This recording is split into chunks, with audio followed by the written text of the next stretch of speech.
Les sujets du jour de la revue fiduciaire. Premier sujet de notre JT. Application stricte des conditions pour retenir la responsabilité de la personne morale. Pour rappel, pour retenir la responsabilité pénale de la personne morale, l'infraction doit obligatoirement être commise par un organe ou un représentant agissant pour son compte.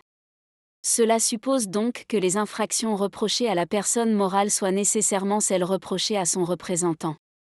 En l'absence d'une telle réciprocité, la responsabilité de la personne morale ne peut être engagée. C'est ce que rappelle très strictement la Cour de cassation dans un arrêt récent. Dans cette affaire, un travailleur intérimaire s'est blessé après être tombé d'une pelle hydraulique alors qu'il tentait de remplir le réservoir. La Cour d'appel a condamné la société pour le délit de mise à disposition d'équipements dangereux et ses représentants pour un autre délit, à savoir le manquement à l'obligation de formation et d'information en matière de sécurité. Cette décision est cassée par la chambre criminelle.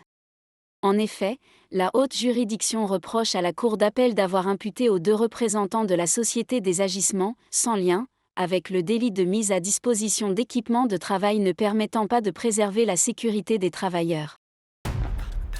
Deuxième sujet de notre JT. Vente d'immeubles anciens. Les acquisitions d'immeubles d'habitation ou professionnels sont soumises à des droits de mutation incluant, notamment, un droit proportionnel de 3,80% perçu au profit des départements. Les conseils départementaux pouvaient déjà relever ce taux de 3,80% à 4,5%, ce que la majorité des départements avait fait. La loi de finances les a autorisés à le rehausser temporairement de 4,5% à 5%. Cette faculté ne s'applique pas en cas de première acquisition d'une résidence principale. 27 départements ont d'ores et déjà relevé ce taux à 5% à compter du 1er avril 2025. Troisième sujet de notre JT.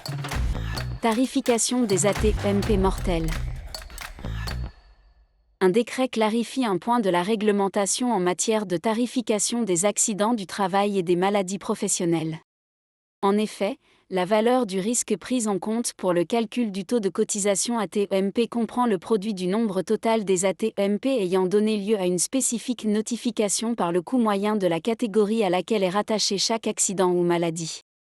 Le décret précise que, dans cette formule, est pris en compte le nombre total d'AT-MP ayant donné lieu à la notification, pendant la période triennale de référence.